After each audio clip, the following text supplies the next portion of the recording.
Hello and welcome to DerekDoes.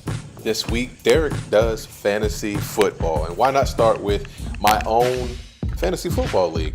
We've had a lot of trash talk going up to the beginning of the season, and Thursday is when it starts. Thursday is the very first real football game of the season, and I honestly don't even care who in the world plays this week. I think New England plays, but again, that doesn't even matter because I can't stand New England. But it's time just to really get excited, get hyped, get ready for fantasy football.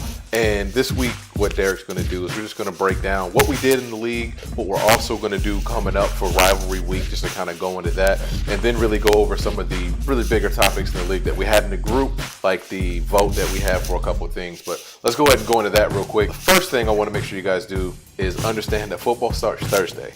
You're going to have some people on your team that's going to actually play on Thursday, so I need you guys to make sure your lineups are ready to go Thursday. I don't want to hear those excuses. I don't want to hear anything. Get your lineups done. As far as the league activity goes, what we got going on was 2 votes. The first vote was about the waiver change Rick brought up, was making the waiver priority or waiver change go from 2 days down to 1 day. And we were able to get that done. That passed pretty much unanimously. Everybody was cool with the 1 day waiver. Second vote that we had was something that has been brought up a couple times over the course of the summer and leading up to the draft, was the keeper rule. Right now, the rule as it stands is we have 2 keepers per team, and you pretty much keep whatever the draft position is from the previous year. So, for example, if you got somebody drafted in the 15th round, you get to keep them for the 15th round the next year. After that, if you keep them again, it goes up by 1 round as far as a penalty goes. So that same 15th round pick would go to a 14th round pick.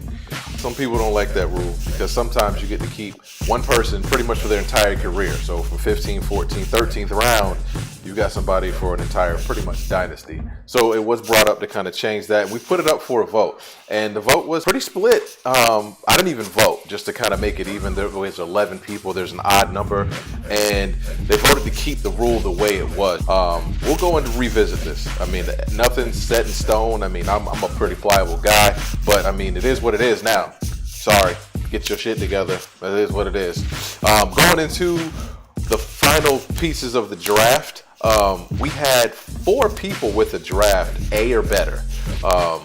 That's probably the best that I've seen on any league. This is by far the most competitive league that I think I'm in. So the best people that drafted, number 1 was John. I showed you guys his team in Facebook in the group, and then we had 3 other people that come in with A grades. We had Mike, Bill, and myself come in with A grade. So 4 total people with an A or better grade on the draft, which is absolutely insane. So it's going to be kind of interesting to see what goes into week 1.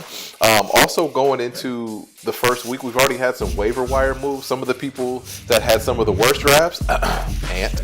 Bruh. The waiver wire, we got Samaje Perine getting picked up, which that could be a move. Just looking forward to the end of the season to see who starts. But we've already got movement. Guys, football's here. It's awesome.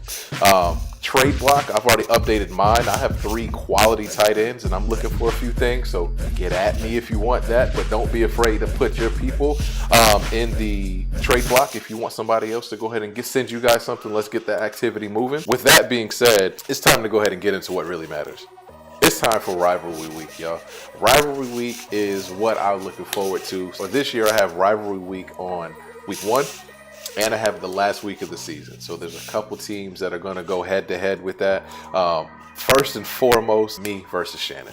I can't stand his ass. So being able to play him twice a year and to beat that ass twice a year is probably the best part of my fantasy football year. And even when the year that I was like 3-7 or 3-8, something like that, 2 of those wins were Shannon, and I'm okay with that. I'm 100% okay with that. Last but not least, the next one that's going to be up here is some of the ones that's the most trash I've ever seen out of anybody, and that's Mike and Ant.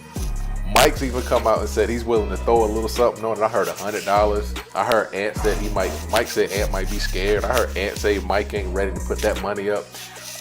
It's probably the most entertaining rivalry that I've got besides me and Shannon, so I can't wait.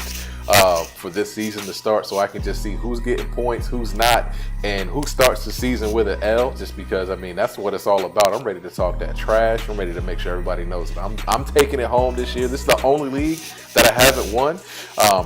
One of the best grades in the draft. I'm looking forward to it. So let's just make sure that we're excited that we talk that trash like we normally do. And guys, that's it. I hope you guys are ready. It's football season. Let's get it started. Let's get it going.